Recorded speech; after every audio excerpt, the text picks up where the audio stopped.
Hello hello welcome back to another exciting video. और आज हम लोग बात करेंगे क्या एमसीपी एक्चुअल में डेड है।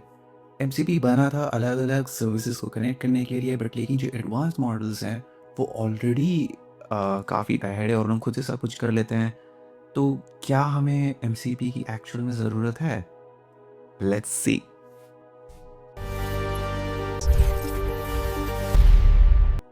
तो जब एंथ्रोपिक ने एमसीपी को लॉन्च किया था तो वो प्रॉमिस ये था कि वो यूएसबी टाइप सी होगा फॉर ऑल एआई मॉडल्स। अगर मुझे कोई भी सर्विस क्रिएट करना है, प्लग इन करना है, अम, तो जितने भी एलएलएम्स थे इसलिए स्टैंडर्ड था ताकि हम अलग अलग सर्विसेज क्रिएट कर सकें।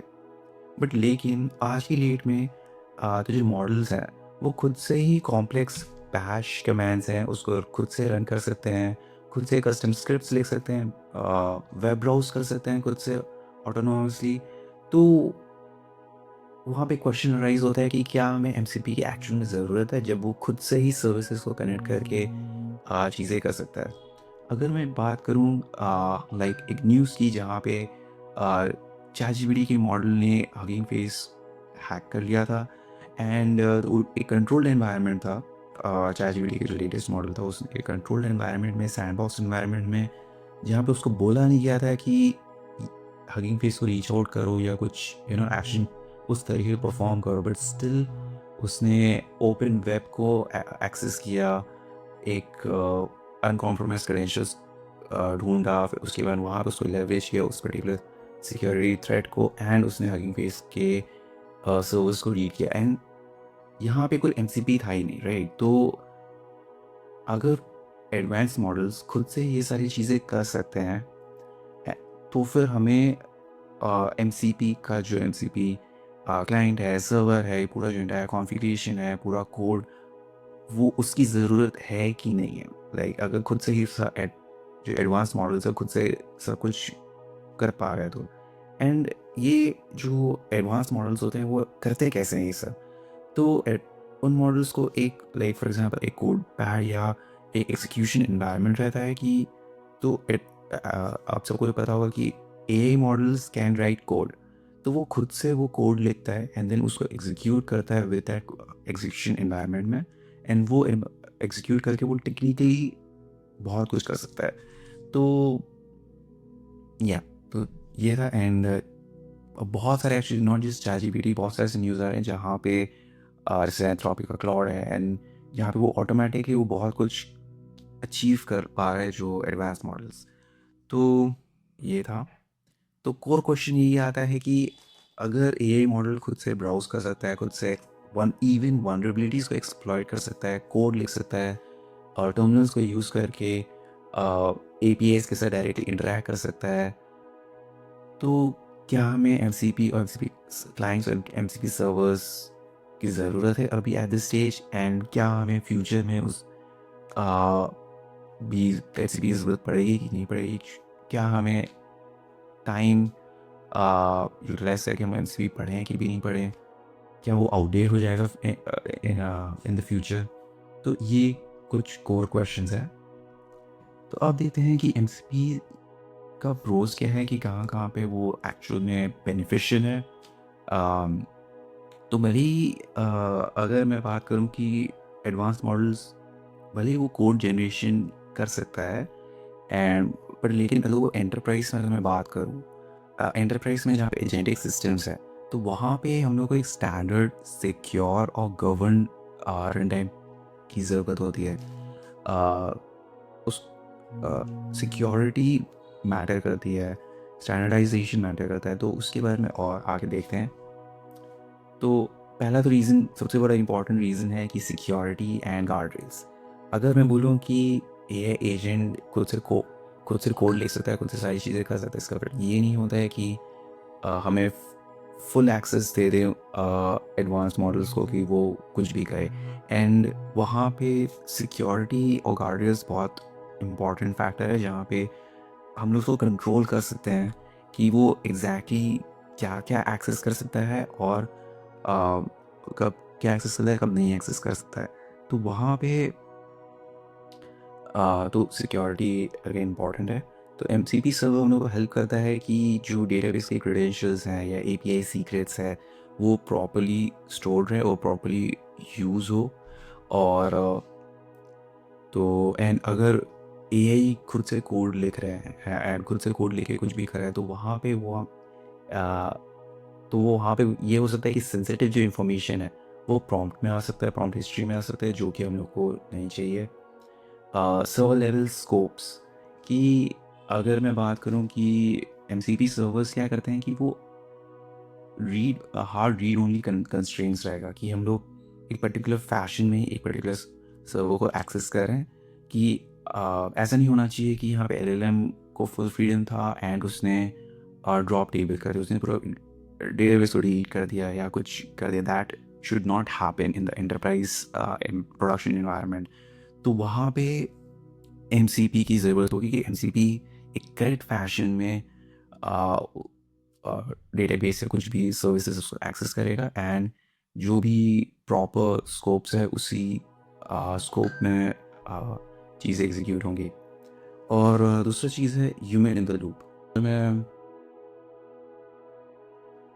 एक again step by step consent रहेगा before any critical state modifications. तो हम लोग वहाँ पे एम सी पी हम लोग का खुद का एक लेयर एम सी पी का लेयर है, तो वहाँ पे हम लोग कंट्रोल कर सकते हैं कि कंसेंट स्क्रीन या do you give permission to the AI to perform this action और नॉट।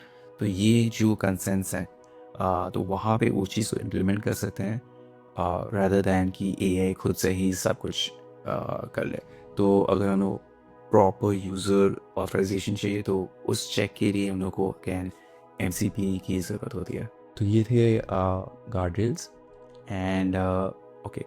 तो अब सेकेंड है कि रन टाइम कॉन्ट्रैक्ट्स। तो अगर मैंने ए एजेंट को पर्टिकुलर प्रॉम्प्ट दिया है कि उस सर्विस को फैच करके वहाँ से एक डेटा ला के दो या डेटा रिट्रीव करो, तो वहाँ पे अगर each time model code execute कर रहा है in a particular run time environment create कर रहा है रन कर रहा है, that's first of all that's again a heavy task. Second thing is it can have environment dependencies and it can be prone to some issues or errors and uh, उसको again proper full code execution stand उस particular environment भी चाहिए।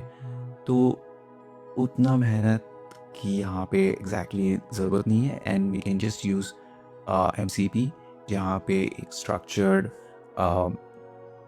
Service रहेगा जो automatically call करके retrieve करके दे सकता है। तो वहाँ पे लार्ज लैंग्वेज एडवांस मॉडल्स है उसको उस लेवल तक की यूज़ करने की ज़रूरत नहीं है। तो वहाँ पे हम लोग इवन टोकन्स यूज़ करेंगे extra and it would require time as well and the latency would also increase. तो अगेन वहाँ पे ये ड्रॉबैक है। Okay, not all models can automatically do everything.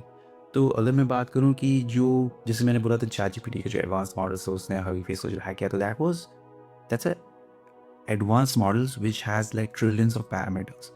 But अगर मैं बात करूं कि जो स्मॉल फोकस मॉडल्स हैं, जैसे फॉर एग्जांपल अगर मुझे इमेज टू टेक्स्ट कन्वर्ट करना है तो दैट्स अ पर्टिकुलर, उसके लिए मुझे एआई यूज़ करना है, तो मुझे वहाँ पे इतना एडवांस मॉडल्स और उतना कॉस्ट पर करने की ज़रूरत नहीं है। I can use smaller 3 billion और 4 बिलियन पैरामीटर्स की model for doing a specific task, and those models technically don't have enough capability for code generation and execution environment and fetching, तो वो खुद से सब कुछ नहीं कर पाएंगे। तो वहाँ पे तो जो अगर मैं स्मॉल मॉडल्स यूज़ कर रहा हूँ तो क्योंकि वो ऑटोमेटिकली चीज़ें खुद से फैच नहीं कर सकते हैं, तो वहाँ पे एमसीपी की ज़रूरत होती है। तो small models can not even browse automatically open internet का एग्जीक्यूट कमांड्स, तो वहाँ पे हम लोग को एमसीपी की ज़रूरत होगी। And for smaller task calling and using a large model, again it would burn cost, it would burn tokens and a lot of things. तो वहाँ पे again MCP would help. The second then again another reason is the universal standard. तो MCP is a universal standard, तो वहाँ पे various models can use this same protocol, same process to connect to various services. तो MCP again universal standard है, तो automatically help करता है ये to call every external service. तो अगर we are building certain services, तो वहाँ पे NCP को follow करना है, and any agent can connect to us or connect to the service. So that's again a pros of MCP. Okay, so why MCP is vital? Again, it can connect various things. It can do security. It's a standard for the future.